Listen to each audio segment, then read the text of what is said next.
दुई बजे पार्टी चल रही है।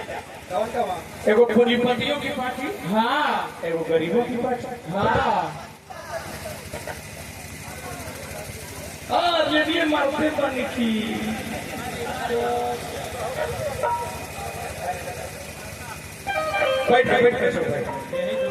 आज यदि पार्टी गरीबों की पार्टी, हाँ, एगो भारत को चला था पूंजीपतियों की पार्टी, क्या बिरादरी की पार्टी रखी ना, दोनों पार्टी में टू जेड हो शहर जाते हैं लोग। हाँ, आज ये गरीब के पार्टी ने दल में जाइए अंदर अपने बात, हाँ, कि गरीबों की पार्टी आपका पार्टी है। आज ये दूसरे दल में जाते हैं तो आपका किराया का घर है, हाँ, किराए के घर में सबको लात मार के बाहर किए जाएंगे, हाँ, इसका कोई गारंटी नहीं है। आज तेजस्वी यादव जो कोई नेता 17 साल में नहीं किए थे, 17 महीना में करके दिखाए, हाँ। तेजस्वी यादव भारत में कैसा नेता पैदा हुए इस धरती पर कि अपना मुद्दा पर वोट मांग रहे हैं। मुद्दा पर मैंने वादा किया था नौकरी देने के लिए, दे दिया, अब तुम हमको वोट दो। भारत के कोई नेता सुबह है मुद्दा पर चुनाव नहीं लड़ा, नहीं, हिंदू मुस्लिम फलना ढकना करके लोग चुनाव लड़ते, मुद्दा पर कोई वोट नहीं मांग रहा। मात्र तेजस्वी यादव आज 5 लाख की नौकरी दिए, फिर 3 लाख तैयार था। आज जब तैयार था तो लोग सोचने की चलो पलटू के पलटवाओ ना, तो तेजस्वी भारत के नेता बन जाए, तो लोग पलटवा दे। जौनो रहे तौनो युवाओं के बिहार के भविष्य गर्भ में गिर गई, फिर गर्भ में गिर गई। एक आदमी कहे कि लालू यादव क्या किया हम लोग गरीबों के लिए। मैंने कहा कि तेरा प्रश्न ही गलती है, हाँ। लालू यादव हम गरीबों के लिए क्या नहीं किया, हाँ। लालू यादव हम गरीबों के लिए अपनी जिंदगी को जेल के अंदर गुजार दिए, हाँ। कोई गरीबों के लिए रोड पर नहीं झंडा लेके निकला, नहीं। लालू यादव चाहते तो पूंजीपतियों के घूट में टेक देते, हाँ। जेल में नहीं जाते। अंडारी अंबानी सही जगह घोटाला किए, तेजस्वी मुख्यमंत्री लालू यादव साबित करती है कि हम गरीबों के लिए सर कटा सकते मगर कभी सर झुका सकते नहीं। लालू एगो इतिहास युवाओं के पीढ़ी से हम युवा भाई से कहो, आज ना आपका राम खतरे में है, न आज आपका राम खतरे में है, न आपका हनुमान खतरे, न आपका हनुमान खतरे में है, आपका दिया हुआ बाबा साहेब के संविधान खतरे में है। संविधान है तो हम लोग हैं, हाँ। आज के जो जेब में जो पेन है कि भीमराव बाबा साहब अम्बेडकर संविधान की देन है। आपके घर में जो चमकता हुआ तार है बाबा साहब अम्बेडकर जी का उपहार है। आज आपके घर में जो दौलत है भीमराव बाबा साहब की बदौलत है। तब भैया जो गरीबों का आवाज उठाया उनको पूंजीपतियों ने हत्या कर दिए थे। पाना पलट के देखिए, जो गरीबों की आवाज उठा रहे उनको हत्या कर दिए जाते हैं, नहीं तो जेल के अंदर बंद कर दिए जाते हैं, हाँ। नहीं तो पद से निकाल दिए जाते हैं, हाँ। गरीबों का आवाज उठाए जगदेव बाबू बिहार के ले ली, हाँ। गरीबों का आवाज उठाए जगदेव बाबू, हाँ। बिहार का ले ली, मेरा ही क्षेत्र मेरा ही जिला का, उनको बिना दृष्टि गोली मारकर हत्या किया गया, हाँ। और मुंह में पेशाबी कर दिया गया। गरीबों का आवाज उठाए लालू प्रसाद यादव, उनको जेल के अंदर बंद कर दिया गया, हाँ। गरीबों का आवाज उठाए लक्ष्मण यादव प्रोफेसर साहब, हाँ। उनको पद से निकाल दिया गया, हाँ। कहाँ हैं आप लोग? जागो यार, जागो नौजवान, नहीं तो आपका आने वाला पीढ़ी के नस्ल गूंगा बहरा पैदा हो गया। वो स्थिति पर लोग ला दिया है, तो जागना है। गरीबों की पार्टी जिंदाबाद। आज विकास के मुद्दा गिर गए बिहार के, वह पर हमारा का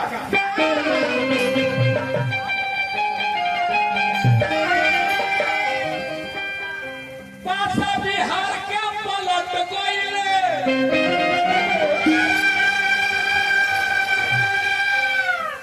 चाचा भतीजा से हट गए।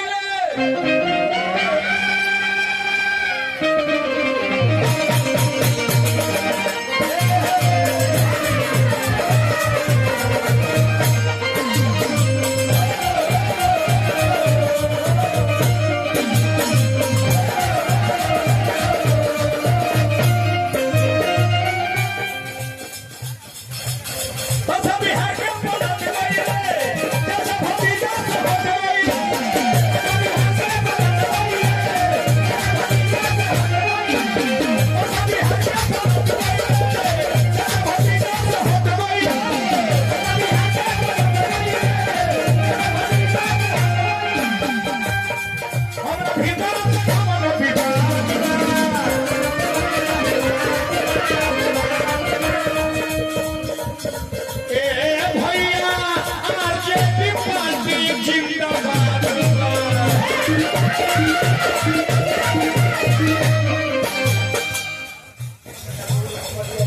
संविधान से यादव, कलिया यादव, कलुआ यादव, कलिया यादव, यादव परिवार हमारा बना रहे। प्रार्थना करो आजीवन पद प्रतिष्ठा बना रहे, गरीबों का पार्टी बना रहे। रितेश यादव जी 100 यादव के छोट भाई मनोज भाई बड़ी बड़ी रुपए के पुरस्कार रहे थे, रहे थे हम हो गए नहीं हम निकाल ये धरती पर आके हमारा ददन भैया के धरती बनाई गई आज के आगे धन हो गई। हार्दिक हार्दिक प्रणाम ताकिए भैया आज की पार्टी जिंदाबाद।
बड़ी भैया को 100 रुपया के पुरस्कार बड़ी हार्दिक हार्दिक प्रणाम। आपको कहाँ रहना है, यही कारण है मुझे अपनों ने ही लूटा। राज में वोट हमारा, राज तुम्हारा। 85% वोट लेते हुए 15% के हम लोग तालबे चाट के जी रहे हैं। 75 बरस आजादी के हो गया, अब वोट हमारा है। आज हम लोग के हाथ में 700 नहीं है, क्यों? विचार कीजिए इस बात पर। अभी अंतिम चक्र इधर नहीं है, इधर समुद्र है। संविधान भी बदलने का है सर, उससे चेत जाए आप। इनकलाब जिंदाबाद, जिंदाबाद,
पहचानता है, हम गरीब परिवार नहीं पहचानते हैं। वोट बहुत बड़ी ताकत है। आपको वोट बेचना नहीं चाहिए। वोट जो बेचे अपनी बेटी के बराबर बेचते हैं। वोट आपका ताकत दिया गया है, बाबा साहब देके गए हैं। और याद रहे, आपका आने वाला भविष्य की चिंता है आपको, हमको। तब बोले तेजस्वी जब बैठ लेंगे गद्दी पर तो बिहार के कल्याण है, तो बोले कल्याण ना है। आज हम वहां तक साफ बोल के जब तेजस्वी गद्दी को बैठी है हरिया पगड़िया के घुमाए भाई राजा बनी है तेजस्वी जी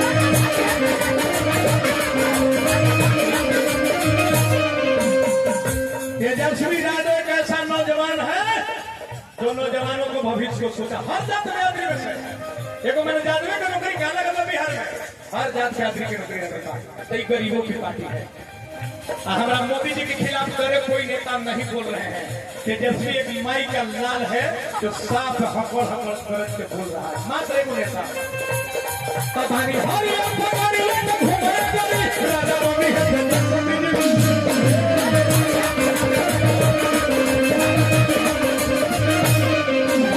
तेजस्वी बिहार के कल्याण हो जाएगी 2025 में ध्यान रखने के बाद सदन भैया सुभाष भैया जब तेजस्वी राजा बन रही है हम शायद क्या बिहार हो गई क्या सुधार हो गई